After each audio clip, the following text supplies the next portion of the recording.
What's up, guys, and welcome to another episode. This week, we are going to go over protein. What makes up a good protein powder? How much protein do you need? And does it really matter if you're a male or a female, you're an athlete, you're a non-athlete? What's the right amount of protein? That seems like a very, very popular question. Ever since I started training 10 years ago, I was always asking the biggest guys in the gym, how much protein do you eat a day? I think whether you're a male or female, athlete, non-athlete, you're a mom, you're a dad, or you're a professional bodybuilder, you always want to make sure you're getting in enough protein because protein, after all, it does help us sustain more of an anabolic environment. It helps with recovery. It helps with muscle growth. It helps stimulate the metabolism. That's been something that's proven over the years. Is a good protein intake helps keep the metabolism elevated, which helps keep the fat at bay if you are maybe in a recovery stage or you're not training as much. So I've taken some notes to go over because this topic today has to do with some numbers, and couldn't remember all the numbers off the top of my head. But to answer the question, how much protein do you need? I wanted to make this as simple as possible, and I could dive more into the science about it, but for somebody just starting off, or someone wanting to see a little bit more progress in the gym, this is the $1,000,000 question. Whether you are a male or a female, it does not matter. In my opinion, this is what I've gathered from almost 10 years of diet coaching, working with hundreds of clients from around the world, and then of course my own body. It doesn't matter really what your goals are. I like to classify people either in the athlete category or the non-athlete category, male or female. The protein stays relatively the same.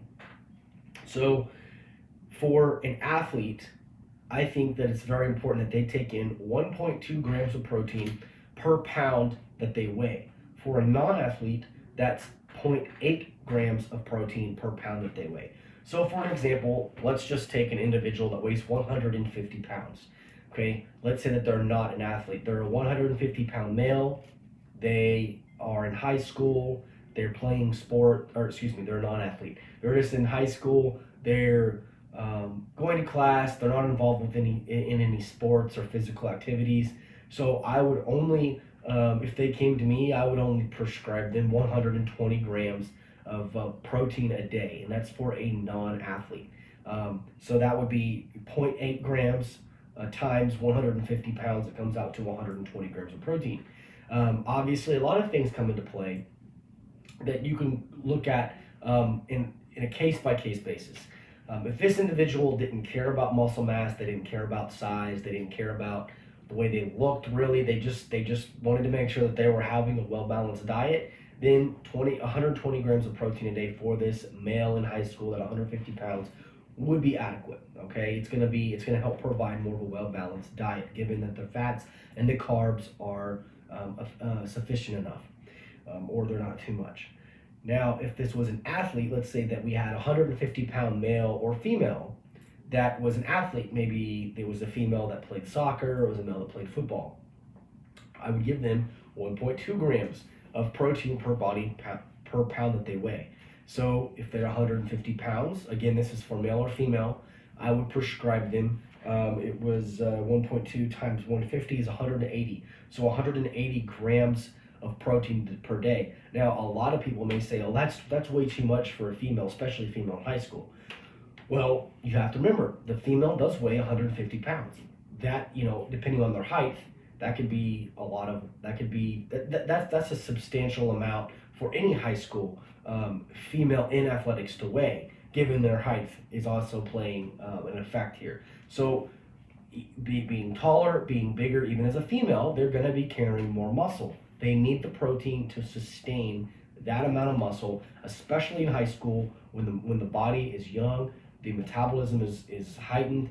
They're usually, most people see their peak performance in high school until they go to college and they see the freshman 15 or whatever you want to call it. But typically in high school, people are always referring to that as the best shape of their life.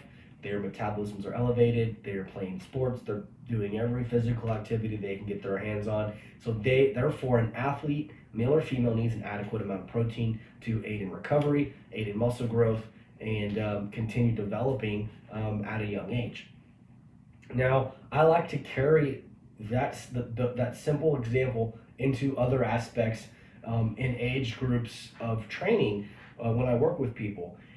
Even to this day, I still use those numbers on myself and my clients and see tremendous results.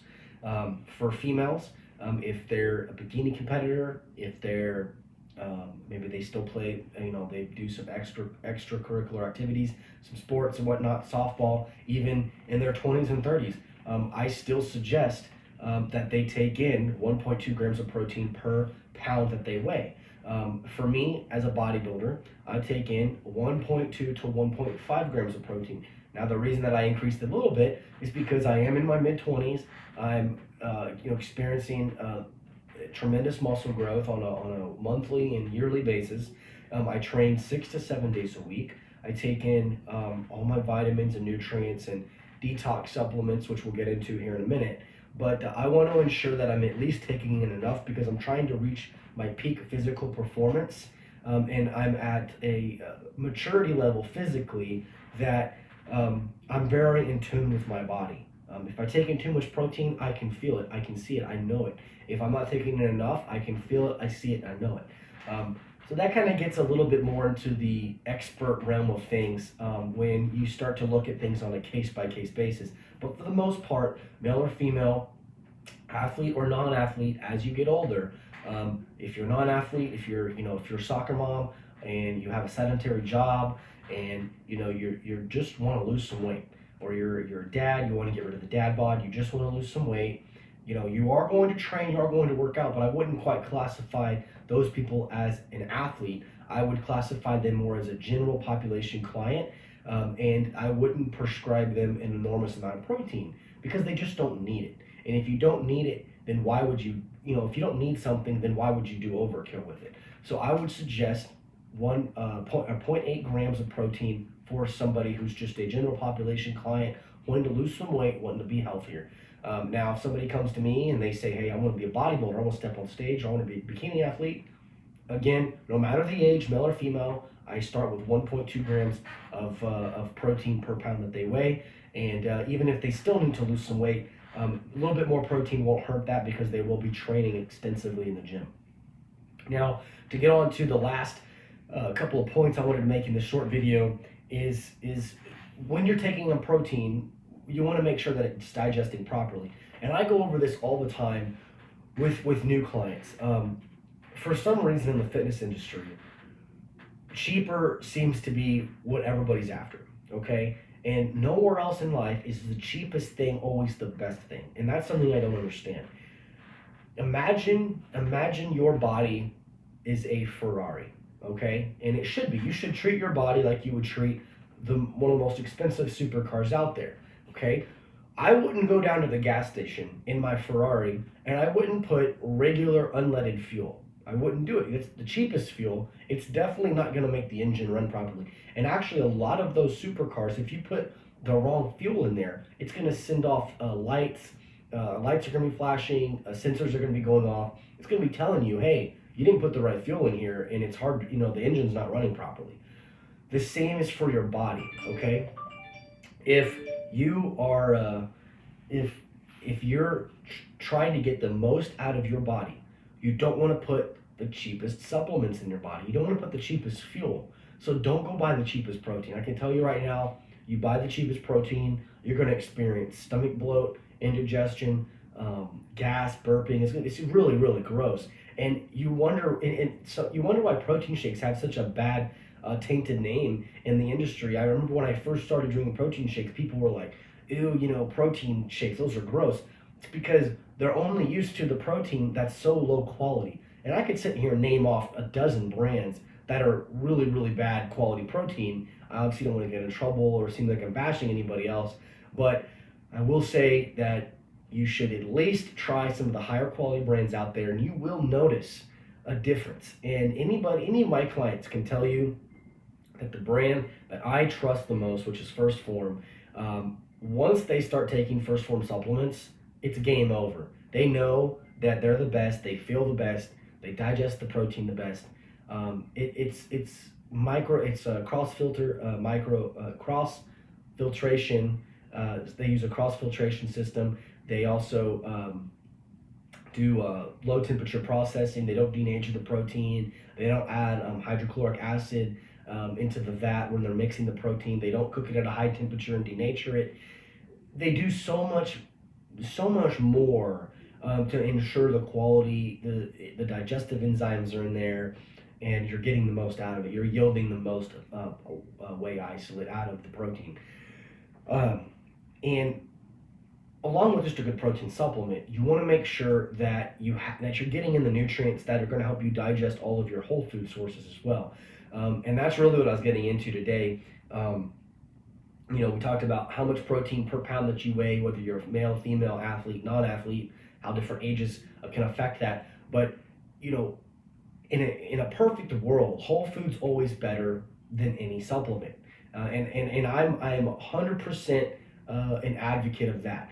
If I had a chicken breast versus a protein powder, I'd rather eat the chicken breast because it is a whole food source of protein rather than this powder that's been manufactured. Even if it is one of the highest quality protein blends out there, like First Form, I would still pick the chicken breast or egg whites over a protein powder. With that being said, though, you can eat all the chicken breast, egg whites, steak that you want, but you have to ensure that it's digesting properly. Protein powders are just a convenience, and I admit, first thing in the morning, one of my favorite things to do is to get up and just to drink a shot of protein. Or when I get done training, I love to drink a Formula One shake, that's very convenient for me because I don't want to sit down and eat a chicken breast after I work out. It's not going to get in my system fast enough. Other times of the day, of course, I would love to have a chicken breast, but I want to make sure that it's digesting properly, and that's where these supplements come into play. This is going to help you get all of the nutrients out of the food. It's going to create a positive nutrient partitioning effect in the body, which if you're an OG subscriber, you've been following me for a while, you know what that means. Positive nutrient partitioning effect. It's a mouthful, but it basically what that means is it's causing a positive environment in the body where your body is able to take the nutrients out of the food and partition it to the muscles for recovery and muscle growth and fat loss. The first supplement that I will stand by forever, not because if it was First Form or not First Form, I love this product. Even if First Form didn't make this, I would still be taking it.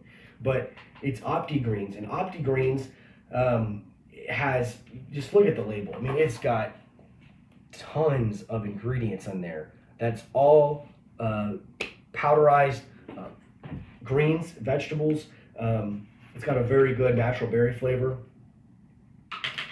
And I'll show you guys the inside of this. It's actually green.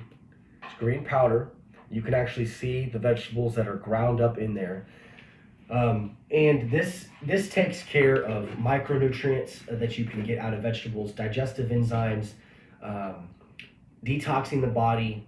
This really helps my digestive system. And when I'm in contest prep, when I'm in the off season, I'm taking in the max amount of protein that I believe I need, along with obviously adequate carbs and fats. I'm able to recover the best because I take these OptiGreens. It helps get in my system. It helps my food, my body digest the food, gets it into the muscles so I can recover optimally. And then if you're like my wife, which has celiacs and cannot have any gluten products, then I suggest digestive enzymes. And actually, I don't take these. My wife takes these because OptiGreens does have gluten in it. It has wheatgrass, which is not gluten-free. So she can't have this, so instead she opts in for digestive enzymes.